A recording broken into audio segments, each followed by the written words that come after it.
اعوذ باللہ من الشیطان اللعین الرجیم بسم اللہ الرحمن الرحیم الحمد للہ رب العالمین والعاقبۃ للمتقین والجنۃ للموحدین والنار للملحدین والصلاة والسلام علی رسول اللہ وآلہ الطیبین الطاہرین ولعنۃ اللہ علی اعدائہم اجمعین اما بعد فقد قال اللہ تبارک وتعالی وقولہ الحق بسم اللہ الرحمن الرحیم انما یرید اللہ لیذہب عنکم الرجس اہل البیت وَيُطَهِّرَكُمْ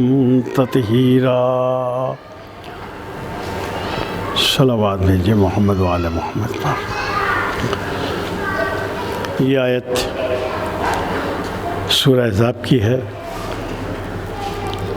میں نے جس آیت کریمہ کو بعنوان تلاوت کا شرف حاصل کیا ہے، کچھ تکنیکی خرابی کی وجہ سے آپ کو جو زحمت ہوئی اس کی معذرت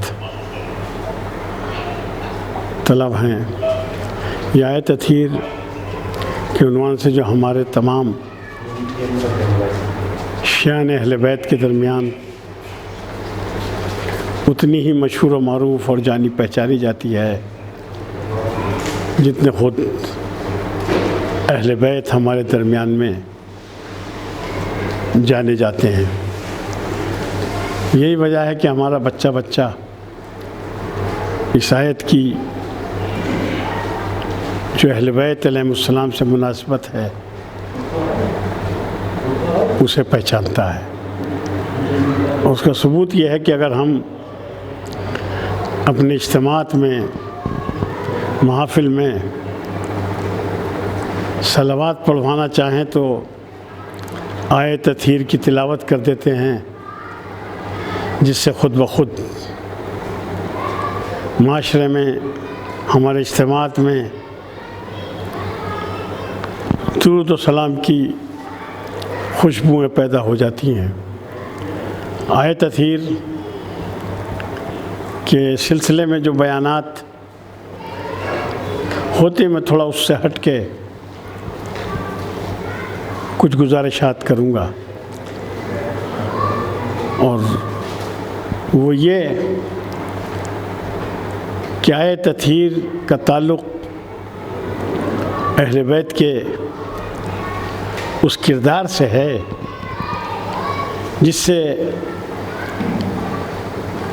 ہمارے نبی حضرت محمد مصطفیٰ صلی اللہ علیہ وآلہ وسلم کے بعد دین کا لیا جانا اتنا ہی معتبر ہو جتنا خود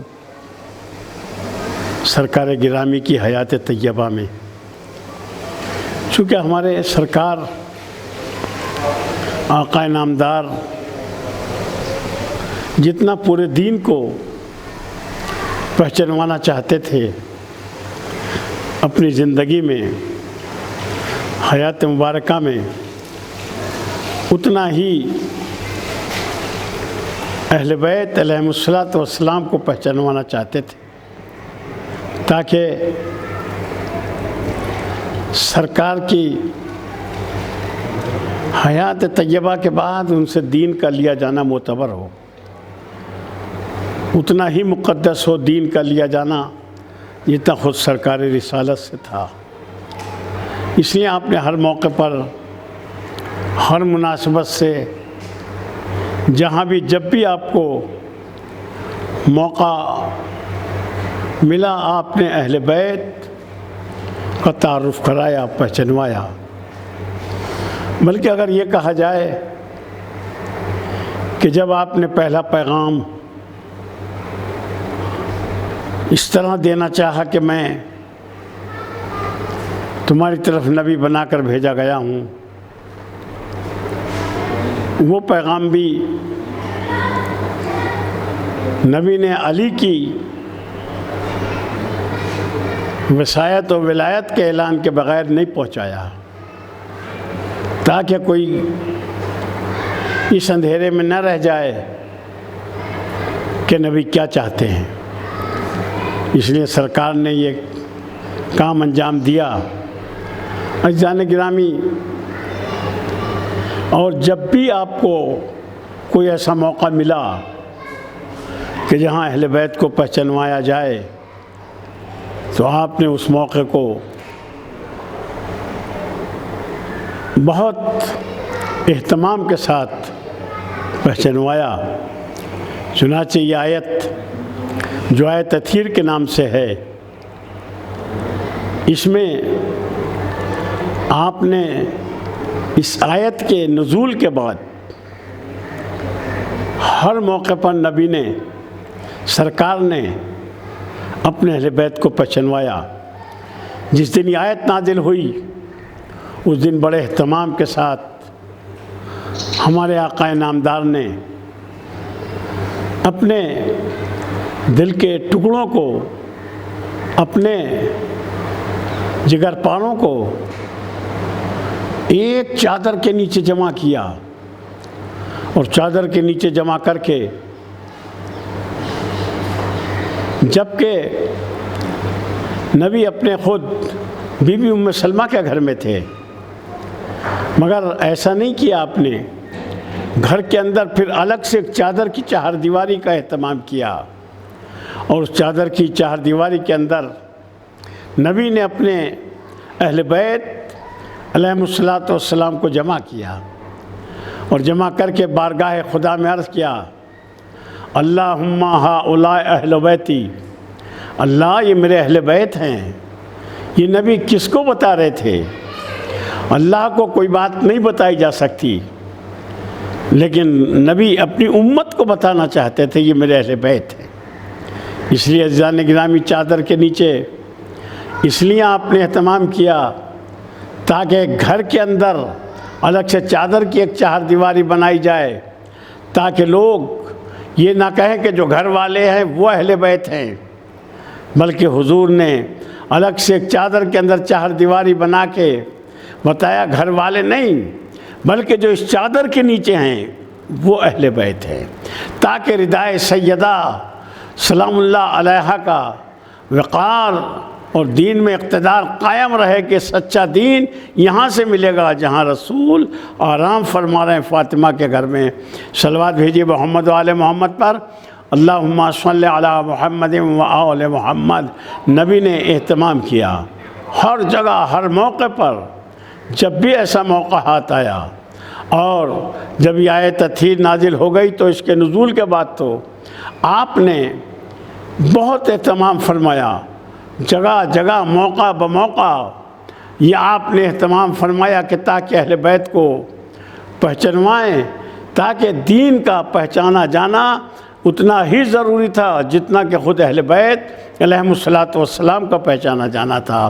یہی آیت تطہیر بتانا چاہتی ہے کہ دین مستحکم ان کرداروں کے ذریعے سے پہنچ سکتا ہے جن کا کردار بارگاہ خدا میں بھی قابل قبول ہو۔ ایک صلوات بھیجیے،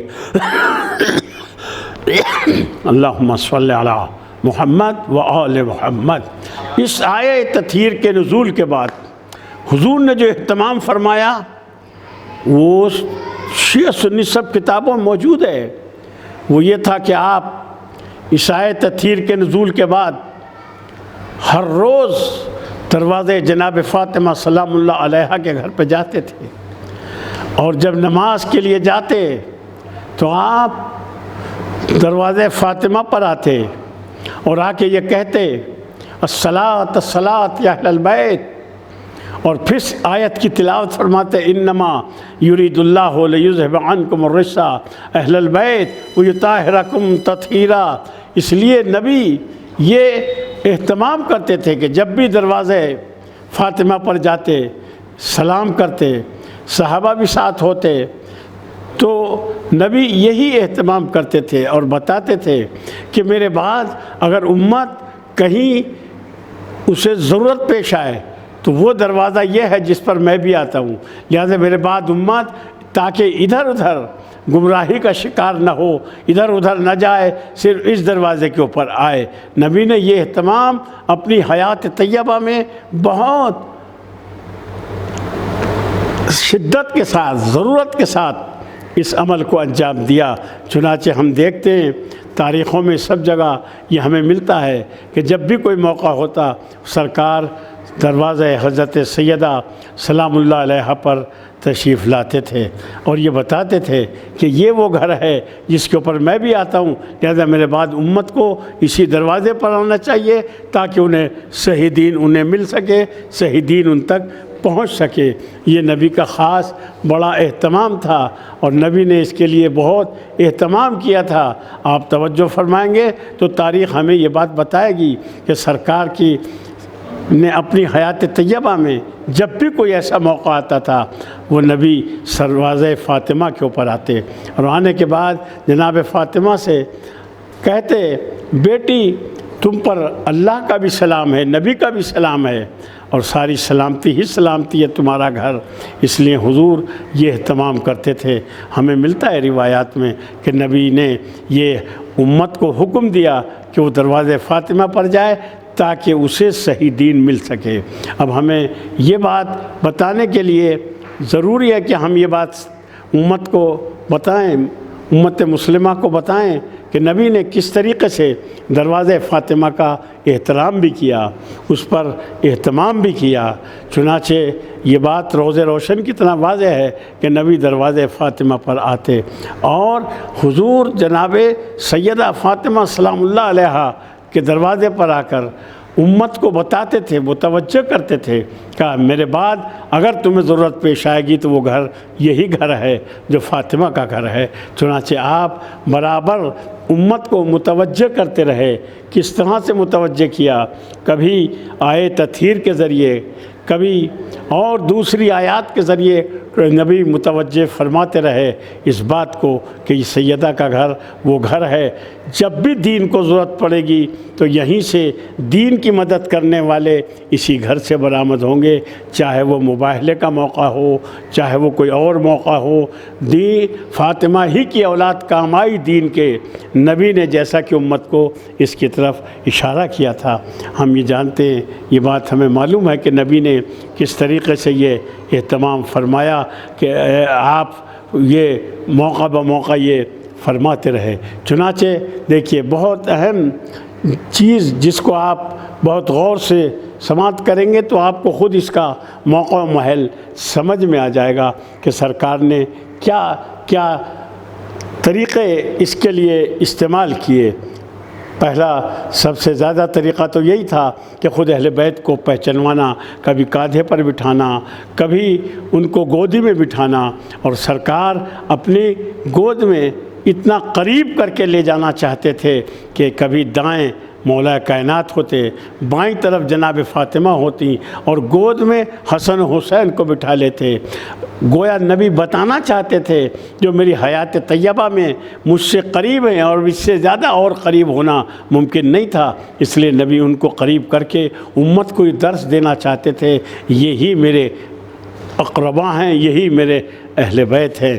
چنانچہ سرکار نے یہ چیز بہت اچھے پیرائے میں اس وقت بھی سمجھائی کہ جب نبی صلی اللہ علیہ وآلہ وسلم حسن و حسین کو اپنی گود میں بٹھاتے تھے، جب سجدے میں جاتے تھے تو آپ پشت پہ آ جاتے تھے اور ان کو بہت اچھائی سے اتارتے تھے اور اتار کے بتاتے تھے کہ یہ ہیں وہ جن سے اچھا سلوک کیا جانا چاہیے، جن سے اچھا سلوک ہو۔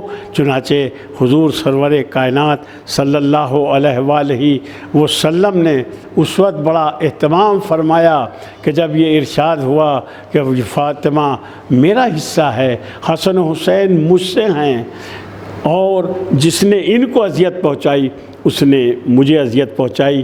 عزیزان گرامی، یہ چیز بہت معتبر طریقے سے پائی جاتی ہے کہ جب ایسا موقع آیا کہ نبی اپنی اولاد کو، اپنے اہل بیت علیہم الصلاۃ والسلام کو جب یہ بتانا چاہتے تھے، یہ بیان کرنا چاہتے تھے کہ میرے بعد دنیا اسی دروازے کے اوپر آئے، چنانچہ آپ روز جاتے تھے۔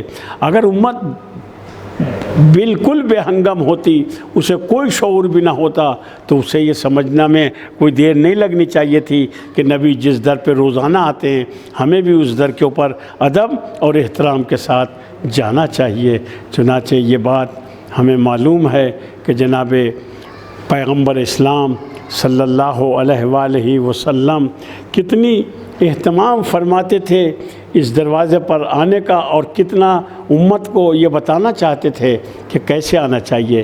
چنانچہ آپ کی زندگی میں، حیات طیبہ میں بہت سے کئی مواقع ایسے ہمیں نظر آتے ہیں کہ جہاں رسول فاطمہ کے دروازے پر آتے ہیں اور یہ بتانا چاہتے ہیں کہ میرے بعد اگر کوئی امت کے لیے دروازہ ہے تو وہ یہی دروازہ ہے۔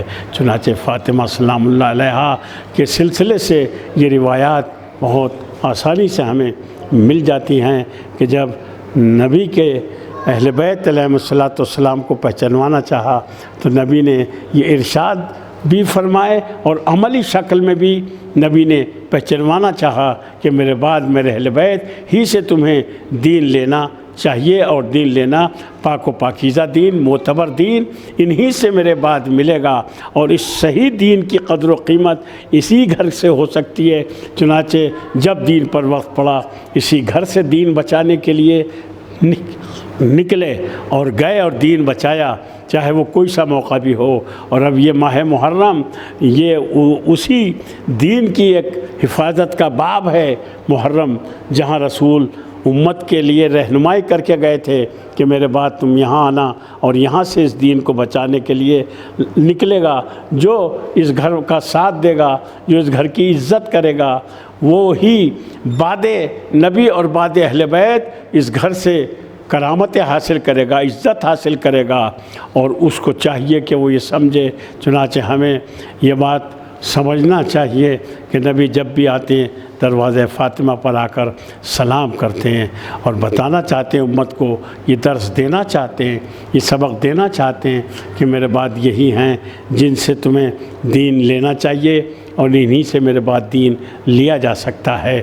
چنانچہ ہمیں یہ بات سمجھ میں آتی ہے جب ہم اس موقع پر دیکھتے ہیں کہ پیغمبر اسلام جناب فاطمہ کے دروازے پر آتے ہیں اور آنے کے بعد روز سلام کرتے ہیں، اور وہ چیز جس کو ہم بہت شدت کے ساتھ ہمیں سمجھنا چاہیے وہ چیز یہ ہے کہ اہل بیت کا احترام، ان کی طہارت، ان کے تقدس، ان کے تقوی، یہ ساری چیزیں وہ ہیں جو دین کی طرف متوجہ کرتی ہیں اور دین لینے کے لیے اس طرف متوجہ کرتی ہیں۔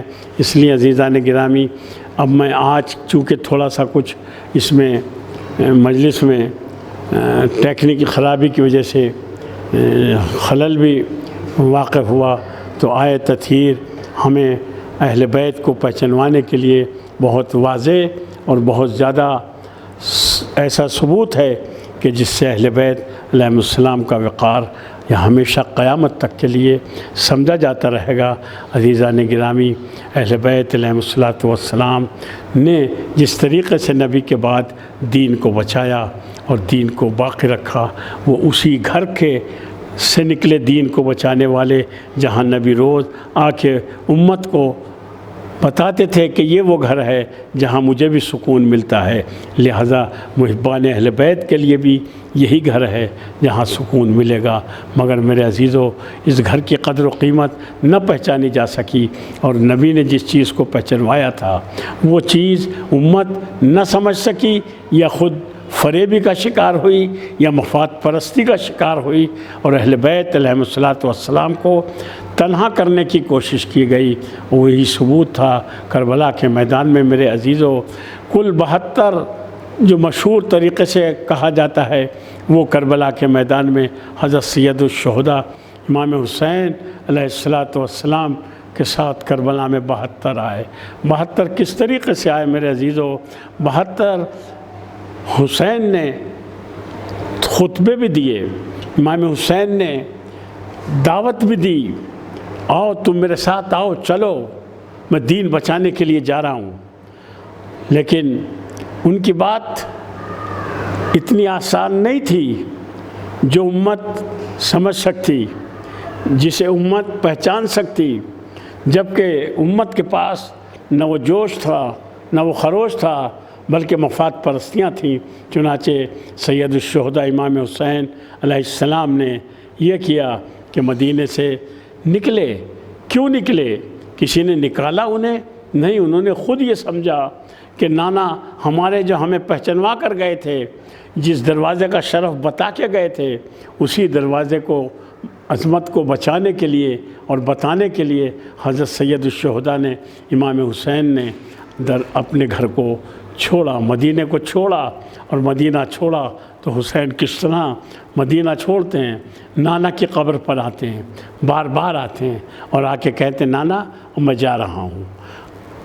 اور آخری 3 رات تک برابر حضرت نانا کی قبر پر آتے رہے، لیکن جب آخری رات کی صبح کو حسین نانا کی قبر پر آتے ہیں اور آنے کے بعد اپنے سینے کو نانا کی قبر سے لگا دیتے ہیں، اور نانا کی قبر سے لگایا تو حسین مضطرب تھے، پریشان تھے۔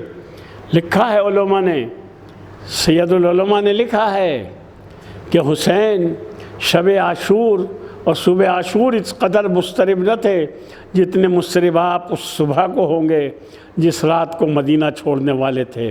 حسین نے مدینہ چھوڑا، مدینہ چھوڑ کے حسین مکے آ گئے۔ مکے میں بھی جب حالات دیکھے اور حسین نے دیکھا کہ اب حالات نہیں ہے کہ میں یہاں رہوں، تو حج کو عمرے سے بدل کے حسین مکے کی طرف جانا، مکے سے جانا چاہتے ہیں کربلا کی طرف۔ تو ایک مرتبہ اصحاب نے، کچھ چاہنے والوں نے روکنا چاہا اور کہا کہ آپ نہ جائیے، ادھر نہ جائیے، ادھر جائیے۔ امام کو مشورے دینے شروع کیے۔ امام نے کہا نہیں میں جاؤں گا۔ کئی آئے، ان میں سے عبداللہ ابن عباس بھی آئے، اور جب وہ آئے تو آ کے سید الشہداء سے کہا کہ سنا ہے آپ تشریف لے جا رہے ہیں؟ کہا ہاں میں جا رہا ہوں۔ کہا تو انہیں سیدانیوں کو نہ لے جائیے، یہ مسئلہ چھوٹا نہیں تھا۔ اس لیے امام حسین نے کہا چلو گھر پر چلو، پردہ کرایا، سیدانیاں پس پردہ بیٹھی، پردے کی عظمت بتائی اہل بیت کے لیے اور ساری امت کے لیے، پردے کے پیچھے بیٹھی اور سامنے عبداللہ ابن عباس بیٹھے۔ کہا عبداللہ تم نے جو کہا نہ جاؤں تو مجھے جانا ہے، اس لیے مجھے میرے نانا کا دین آواز دے رہا ہے۔ یہ وہی آواز تھی جو نبی روز آ کر دروازے اہل بیت پر بلند کرتے تھے، میرے نانا کا دین مجھے آواز دے رہا ہے، مجھے جانا ہے۔ تو عبداللہ نے کہا سیدانیوں کو نہ لے جائیے۔ تو امام نے کہا پھر انہیں سیدانیوں کو یہاں کس کے اوپر چھوڑ کے جاؤں میں؟ کون ہے؟ آپ سمجھ رہے ہیں عجیب بے کسی ہے، پورا مکہ ہے، سب ہیں، رسول کی اولاد کو پناہ نہیں مل رہی ہے، اس لیے سرکار فرماتے ہیں میں کس کے اوپر چھوڑوں؟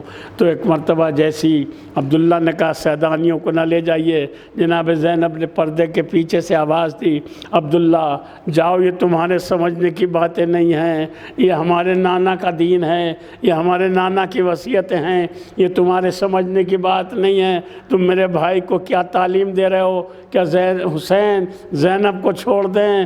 ارے اگر میرے بھائی چھوڑ بھی دیں گے تو میں کیسے اپنے بھائی کو چھوڑوں گی؟ میں تو اپنے ساتھ 2 بچوں کو لائی ہوں، اگر وقت پڑے گا تو میں اپنے بچوں کو قربان کر کے اپنے بھیا کو بچاؤں گی۔ اور حسین چلے گئے، کربلا پہنچ گئے۔ میرے عزیزو، عاشور کی رات آ گئی، حسین ایک خیمے کی طرف پھر رہے ہیں اور جاتے ہیں، آخر میں چلتے چلتے جناب زینب کے خیمے کے پاس آئے، دیکھا بہن غمگین بیٹھی ہوئی ہیں۔ حسین آ کے کھڑے ہو گئے اور آ کے بہن کے پاس بیٹھ گئے۔ بہن بھائی میں باتیں ہوئیں، بہت دیر باتوں کے بعد جناب زینب نے ایک جملہ کہا، بھیا آپ کی باتوں سے مجھے ایسا لگتا ہے کہ جیسے آپ صبح کو شہید ہو جائیں گے۔ حسین نے کہا بہن اگر یہ ہو سکتا ہے کہ صبح تمہارا بھائی شہید ہو جائے، بس جناب زینب نے سنا اور غش کھا کے گر گئیں۔ جو زینب نہ برداشت کر سکیں کہ میں تو رہوں گی اور میرا بھیا نہ رہے گا، مگر زمانے نے دکھایا کہ بھیا نہ رہے، زینب رہ گئی۔ اور زینب کو حسین نے وصیتیں کی تھیں، بہن تم جاؤ، میرے بعد تمہیں دین بچانا ہے، سید سجاد کو لے کر جاؤ، سید سجاد جا سکے گا۔ بس زینب جو سن کے بے ہوش ہو گئی تھی، اب وہی زینب بس ایک مرتبہ سید سجاد کو لے کے میرے عزیزو گئی اور جانے کے بعد زینب نے بھائی کا لاشا دیکھا، اور بھی لاشیں دیکھے، سید سجاد نے بھی دیکھا۔ سید سجاد کے چہرے پر ایک عجیب کیفیت طاری ہوتی ہے۔ جناب زینب نے دیکھا، کہا میرے بیٹے یہ تمہارا کیا حال دیکھ رہی ہوں؟ تو سید سجاد نے کہا پھوپھی اماں ذرا میرے بابا کی طرف دیکھیے، لاشا پڑا ہوا ہے، ان ملونوں نے اپنے نجس لاشیں تو دفن کر دیے مگر فاطمہ کا لال بے گور و کفن پڑا ہے۔ زینب نے سید سجاد سے کہا بیٹا چلو ابھی تو آئیں گے، بھیا کا پیغام پہنچا کے آئیں گے۔ جو زینب سن کے بے ہوش ہو جائے، اس نے بھائی کا لاشا بھی دیکھا، بھیا کا پیغام بھی پہنچایا، تطہیر کا مرتبہ بھی بتایا۔ الہی بحق الزہرا و ابیہا و بعلہا